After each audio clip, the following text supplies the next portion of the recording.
नमस्कार, मैं आप सभी के साथ राजीव झा और आप देख रहे हैं सन एक्सप्रेस। और सन एक्सप्रेस में फ़िलहाल हम एक राष्ट्रीय व अंतर्राष्ट्रीय स्तर के प्रबुद्ध चिंतक व द सन एक्सप्रेस के साथ जीवंत रूप से जुड़े हुए शैलेंद्र चौहान व आपका तीस्ता हिमालय के राष्ट्रीय स्तर के प्रभारी व धरती के संपादक शैलेंद्र चौहान अपने एक विशेष राष्ट्रीय व अंतर्राष्ट्रीय मुद्दे के साथ आपके साथ फिलहाल जुड़ेंगे। आप इन्हें ज़रूर सुने। नमस्कार, मैं शैलेंद्र चौहान, राष्ट्रीय समन्वयक thesunexpress.com। आज हम लोग एक इस देश की और अंतर्राष्ट्रीय बहुत बड़ी समस्या पलायन या विस्थापन की बात करेंगे। OECD एक संस्था है जिसका हेडक्वार्टर मुख्यालय पेरिस में है, फ्रांस में। उसकी एक ताज़ा रिपोर्ट के अनुसार भारत एक ऐसा देश है जिससे विदेशों की ओर पलायन, OECD जो देश हैं उनके सदस्य देश हैं जिनकी उच्च आय वर्ग के लोग हैं, वो लोग देश हैं, साथ ही उनकी जो मानव गुणवत्ता है वो सबसे ऊंची है। तो ऐसे 36 देश हैं, 36-37 देश हैं जिनमें भारत से पलायन होता है और वैश्विक पलायन भी होता है, दूसरे देशों से भी होता है। तो भारत से जो पलायन होता है वो करीब दूसरे नंबर पर आता है। पहले नंबर पर चीन है। 2017 में भारत तीसरे नंबर पर था और रोमानिया दूसरे नंबर पर था। लेकिन भारत से पलायन की दर एक साथ 10% बढ़ गई, जबकि रोमानिया से पलायन की 10% बढ़ गई, जबकि रोमानिया से पलायन की 1.1% कम हुई। चीन से भी पलायन की दर 0.6% कम हुई। अब हम देखना यह है कि लोग पलायन क्यों करते हैं इस देश से। हमारे देश में ऐसी बहुत सारी चीज़ें हैं जिनके कारण लोगों की आय के स्रोत बहुत कम हैं। साथ ही जो गुणवत्ता है, मनुष्य की जीवन की जो गुणवत्ता है वो हमारे देश में बहुत कम है, नीचे स्तर पर है, निचले स्तर पर है। जबकि ये उच्च आय वर्ग के जो देश हैं इनकी आर्थिक स्थिति बहुत अच्छी है, इनमें जीवन की गुणवत्ता भी अच्छी है, साथ में उनमें कानून व्यवस्था भी अच्छी है और सुविधाएं भी बहुत अच्छी हैं।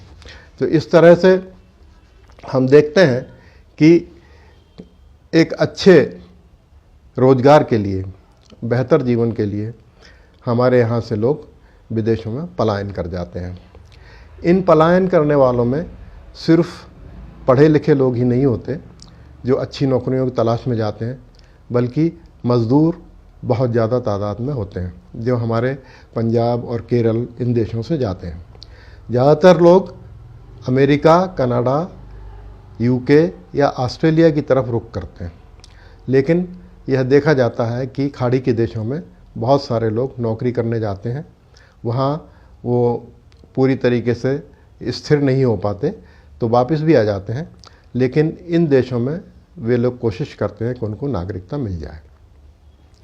तो इससे जो निष्कर्ष निकलता है वो ये है कि हमारे देश में रोज़गार की बहुत बड़ी समस्या है, जो हम देख ही रहे हैं। अभी हाल ही में लॉकडाउन के दौरान हमारे देश में बिहार से लेकर बंगाल और उत्तर प्रदेश तक के मज़दूर, राजस्थान के भी मज़दूर, बहुत सारे अप्रवासी मज़दूर जो बम्बई या पंजाब या दूसरे जगहों पर काम की तलाश में गए हुए थे, वो बहुत वापस लौट आए और अब फिर वो काम की तलाश में वापस जाने की स्थिति में है। तो एक तो समस्या रोजगार की, दूसरी समस्या ये है कि जो पढ़े लिखे लोग हैं उनको अच्छी जीवन स्तर चाहिए, अच्छी गुणवत्ता चाहिए, कानून व्यवस्था अच्छी होनी चाहिए और सामाजिक व्यवस्था भी एक अच्छी होनी चाहिए। सामाजिक व्यवस्था के साथ साथ जो हस्तक्षेप करने का जो गुण है हमारे देश में, वह गुण लोगों को पसंद नहीं आता है।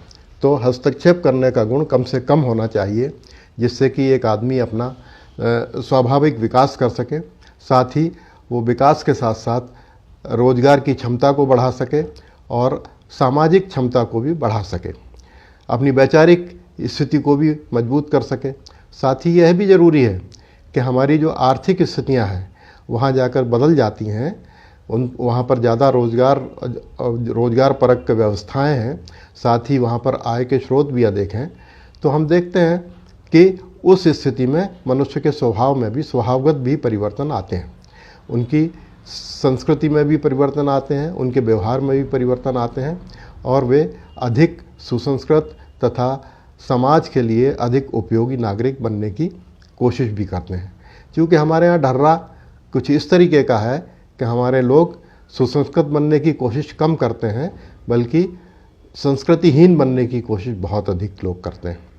जैसे हम देखते हैं कि सड़क पर अगर कोई जा रहा है तो वो दूसरे पदयात्री की उसका कोई ख्याल नहीं रखेगा, उसका कोई सम्मान नहीं करेगा। हम गाड़ी चलाते हुए जा रहे हैं तो बहुत तेज़ी से निकल जाएंगे, साइकिल वाले, स्कूटर वाले या पदयात्रियों के लिए कोई उसमें वो बिल्कुल छूट नहीं देना चाहेगा, रुकना नहीं चाहेगा। इसी तरीके से कहीं भी थूक देना, कहीं पर भी दूसरे गलत काम करना, अब जो अच्छे नहीं लगते हैं समाज में, वो सारी चीज़ें भी चलती रहती हैं।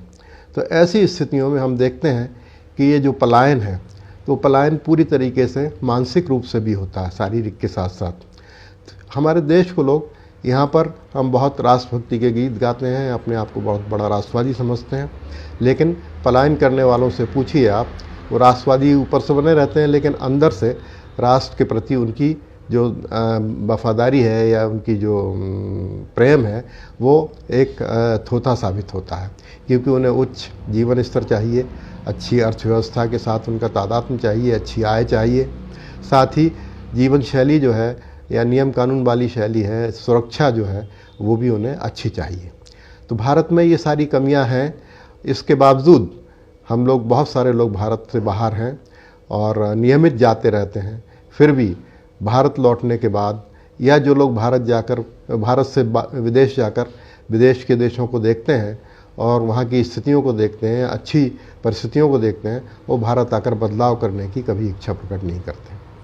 तो ऐसी स्थिति में हमारी जो मूलभूत समस्याएं हैं, बेरोजगारी है, कानून व्यवस्था है, अच्छे पानी की सुविधाएं नहीं हैं, अच्छी हवा भी आजकल मौजूद नहीं है। दिल्ली एनसीआर में पूरी पॉल्यूशन बहुत ज़्यादा बढ़ जा रहा है। तो ये सारी चीज़ें, हम अच्छे नागरिक बनने की कोशिश नहीं करते हैं। हमारे नेतागण भी हमको ये बात नहीं बताते हैं कि हमें अच्छा नागरिक बनना है, वो सिर्फ हमें एक वोट लेने का जरिया मानते हैं और साथ ही हमारा पूरा दुरुपयोग करते हैं, हमारी पूरी मानव शक्ति का दुरुपयोग करते हैं। इस तरीके से हम आज अगर यह निश्चित करें कि जो पलायन होता है उसको देखते हुए, जो अप्रवासी मजदूर हमारे एक जगह से दूसरी जगह जाते हैं उसको देखते हुए हम स्वरोजगार सृजित करें और एक स्व अनुशीलन बना के रखें, अनुशासन बना के रखें और अपने देश को उन्नत करने के लिए, अपने समाज को उन्नत करने के लिए, उसकी बेहतरी के लिए एक कदम आगे बढ़ाएं। धन्यवाद।